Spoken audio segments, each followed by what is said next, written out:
school that I always wanted to go to art school. And I spent a lot of time in the art department, and I created a portfolio when I was about 21. And then I travelled in America for about a year, and then I came back and I started studying at Edinburgh College of Art. Before I would have said acrylic, but now I'm very much an oil painter. I paint as if it's oil. I paint as if I'm using acrylic, but I actually use oil and a lot of mediums to make the oil paint flow, and oil paint. I always look at other artists for inspiration, and I read a lot about other artists, especially I read about Munch. He is probably my foundation of everything. Copy a lot of images, colour copy a lot of images that inspire me, like colour compositions. I use film as well, and I'm always taking screenshots of unusual compositions within film, and I cover them in my studio, and they could be on my wall for a long time, and then something sparks a whole project that I just see something that helps me to push forward. I'm drawn to the pinks and the feminine colours and the pastel-y colours, because they're very difficult to use, and when I use them well, they really work. But it's not just pure pinks, there's a lot of layering going on. And again, as I said before, it sort of lures the viewer in because they're attracted to those colours. But once they learn about the painting, there's something darker going on behind all those pinks and pastels. Because it's such a vibrant colour, and it can be used badly. Okay. But all my colours, I mix everything all the time. People say I'm a colourist, but I'm not really. I literally play with paint. I love being asked to do workshops, because when you're there in person, you really begin to understand where the students are with their own abilities. They could be quite well advanced, they could be beginners, they just want to play, they want to find out if they want to continue with their arts. And it's a great place to meet people, and you will be nervous. It's exciting, and it's a great place to learn from each other as well. That's why I love doing workshops. What I like to do is I want to take away the fear of starting, and I want to think about the 2-day workshop as like a visual diary that you're going to collect you're going to have so many drawings and paintings, little paintings, bigger paintings, different surfaces, so that you can actually go back with a bundle of work and feel as though that you have learned something, and you've found your own expression through your drawing and your mark making and your painting. First morning, I will bring a bundle of postcards of artists who have used flowers within their work. It will go back to the old masters, to contemporary art as well. And what I'm trying to do is I'm trying to guide you and help you through the workshop, and to get back to the mark making that a child would do, and also the pleasure of it.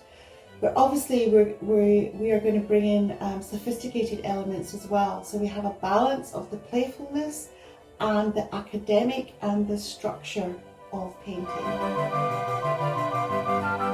I think when we get too tight, something's happening in our brain. We're not actually flowing freely enough with our work, and it can be frustrating, and you don't know how to get back to that moment of play, and as well as the academic and placing of colour and line, and you feel as though you're just dabbing around and nothing's really happening.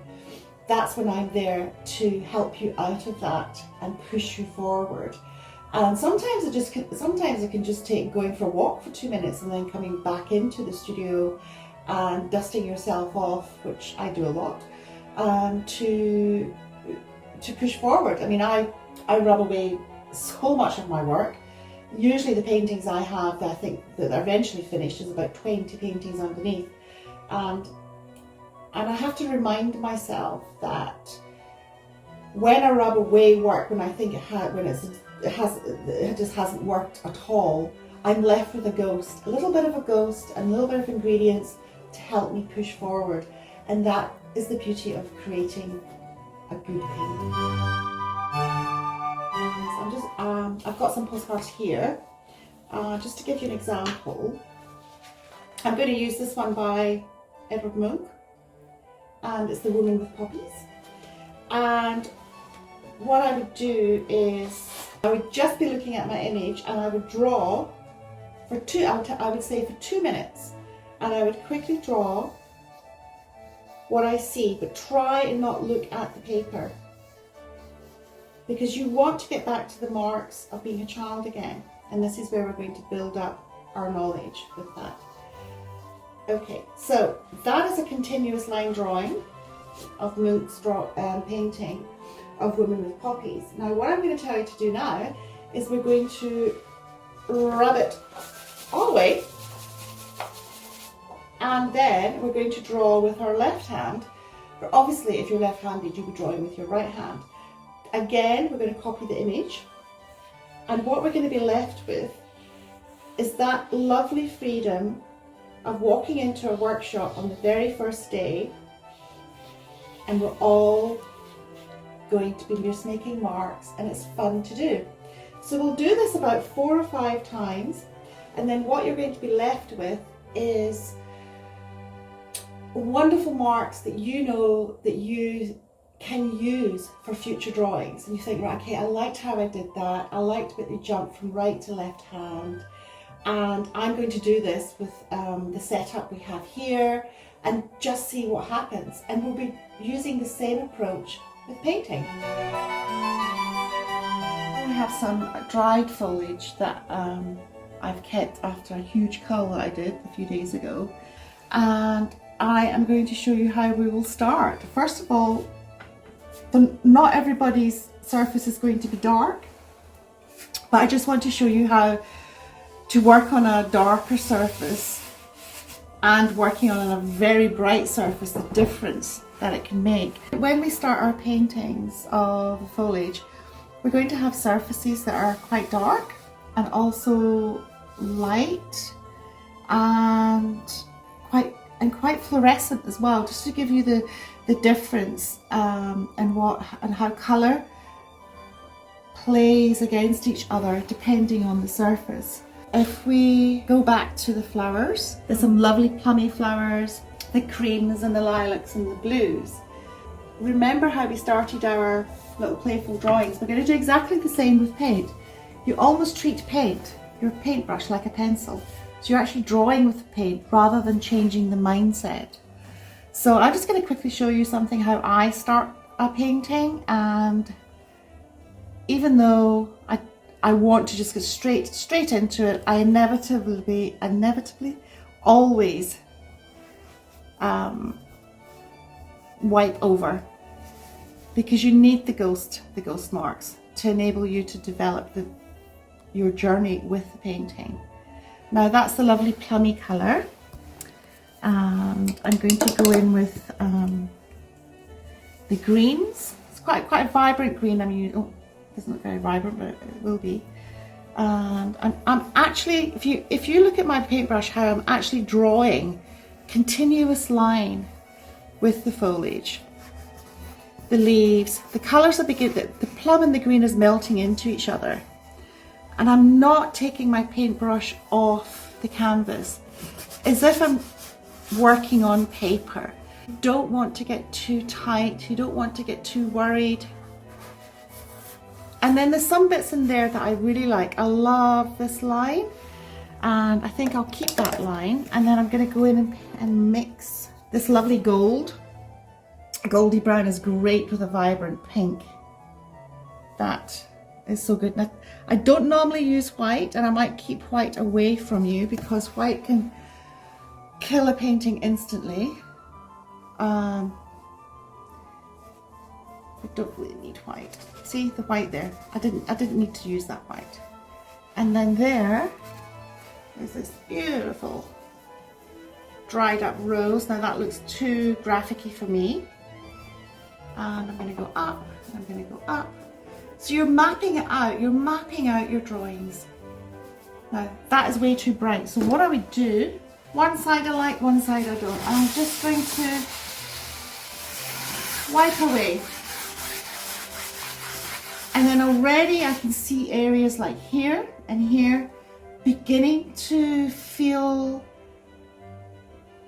it feels almost organic now. I can see that. I love that colour of the petal there of the dried rose and the beautiful sort of bluey green leaf there. And this is okay. That doesn't look too scary now either. But I'm going to push this back again. And then I'll go back into it again. I'm redrawing all the time. Redrawing is the key to a painting and a drawing. You're constantly layering. Now that's that leaf here, and here I'm going to add some of that lovely pink petal there. And already we can see the layering process going on. But this takes time. It takes time to create the layers and the wiping away. And sometimes you'll wipe away and there'll be nothing left and you start again, but that's fine. Be afraid with the brightness. This fluorescent paint is very bright, but I just wanted to show you the difference in the surface with the oil on top, with the dark that I just demonstrated just now, and we're going to do it with the vibrant pink, fluorescent pink. So again, I'm going to go back in and sort of choose a neutral colour of the greens. So I'm using olive green and a little bit of the goldy brown. It's Michael Miller paints, which I adore. And I'm just going to go in. It's quite exciting starting a painting with such a vibrant background because you won't see this colour. You might see tiny pops of it popping through at the end of your work, at the end of the day, with a colour like this, and it really does enhance it. Or you might just absolutely just do not want to go there with this colour. It's fine, but it's a good way to experiment. Draw. See already this green. Now imagine that's one of the lovely plum rosies, dried rosies. Now already with this fluorescent pink underneath, if you just take that one area, the pops of fluorescent pink underneath is actually helping me to create that, you know, that sort of warm plummy colour. I'm not using this fluorescent pink to be my anchor for the painting. It's the foundation of it. I'm just drawing, mapping out what I want to achieve. Now I know already I'm keeping that. I'm definitely keeping that there. That lovely plum. And then we're going to go back in here. And a little bit of yellow. In there. Continually drawing. And I just want to see what this is like when I rub the brown green out, just to see what colour's left underneath. It's quite nice. And then I will work on top of that again, like so. So it's going to be quite a fast workshop. I mean, it will be quite intense, but you'll have time to rest, of course, but it will be quite a fast process because I don't want you to get hung up on something that you think is not working, or you're worried that it's not how you wanted it to turn out. It's not going to be about that. It's literally going to be about play and finding out things that you can already do but you haven't maybe tried. And in there is a lovely lilac-y hydrangea that I've kept, and it's amazing how it's kept its colour. So already you're just blocking in the shape, always just the basic shape. and then you go into with the detail. And I'll quickly show you that. Already, I'm half closing my eyes and I can see those light dried petals. And then what happens is your paintbrush starts dancing around, and stepping back from your work is quite good. And even if we're going to be working on big tables, it's fine because we can take the work and sort of pin it to the wall and step back and think, okay, that's not working. So already I can see this is way too top heavy and I need something to break up that circle that I created. And there's a rose coming down like that. And it's obviously not green. It is a kind of creamy, dried, creamy, pinky colour. But that green has kind of helped a little bit, but I know it's not green, so I need to go back in.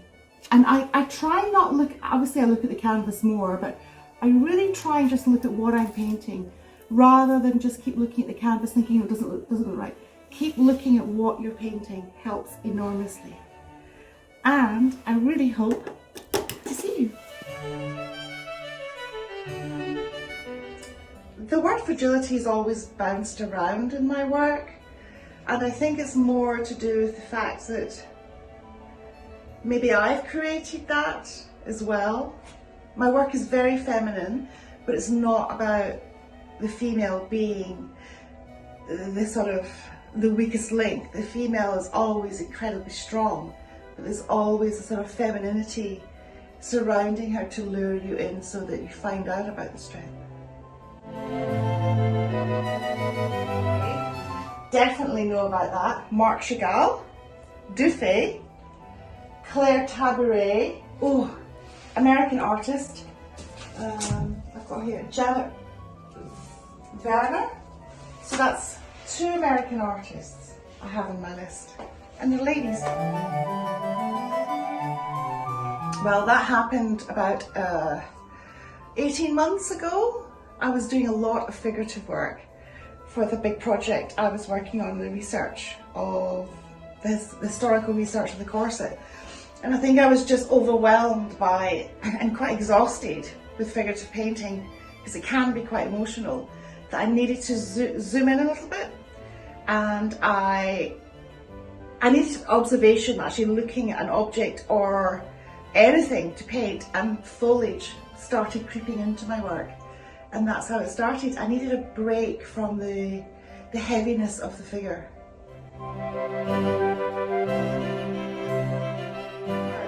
I think it's more the fact that we're here for such a short time and how old Edinburgh is. And I live in a very old part of Edinburgh. And even our little flat, there's a lot of history. It's surrounded by us. It used to be an old meat market. I don't know, it's like ghosts, it's echoes. And that's what I'm trying to paint as well. Little sort of, subjects about, love and memories and anxieties and, and I think that's what you feel in Edinburgh. It's quite a ghostly place.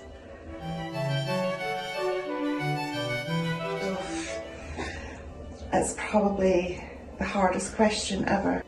Actually, I've got a quote. This is when I know, and I forget to read it a lot. If a painting doesn't change as you get closer, it is not a good painting. A painting is something you have to get up close to see and to get intimate. That's a quote by Marlene Dumas, and I do work with that a lot. And if you keep looking at a painting, you think, oh, I don't feel it, or it's completely wipe over it. That's what I do. I wipe away a lot. And then when it has that tiny bit of emotion hanging in there and you're drawn to it, that's when it's done. Doesn't matter if you're painting a flower, a tree, a portrait, it's the same, it's a feeling. Everybody feels intimidated by it, even at school, art school. I think you just have to just learn. and literally read a lot about artists. Practice, continue, I mean, just drawing all the time in sketchbooks. Life drawing is important, very, very important, but don't start off with that because it'll scare you even more. Literally, and listen to your tutors. They know, and have fun. Yes, I've got some work that's going to be exhibiting very soon at the Stratford Gallery down in the Cotswolds. They're a very lovely gallery called the Stratford Gallery. Potentially there's a project that could be happening, depending on the outcome of something else. And I will be going over to Mull, where my mum's family, her dad's side, had a lot of family, has still got a lot of family there, and I'm going to be looking at old images and listening to stories of my family's past, of all the ladies, and how they lived on the island, and see what happens. Create a body of work.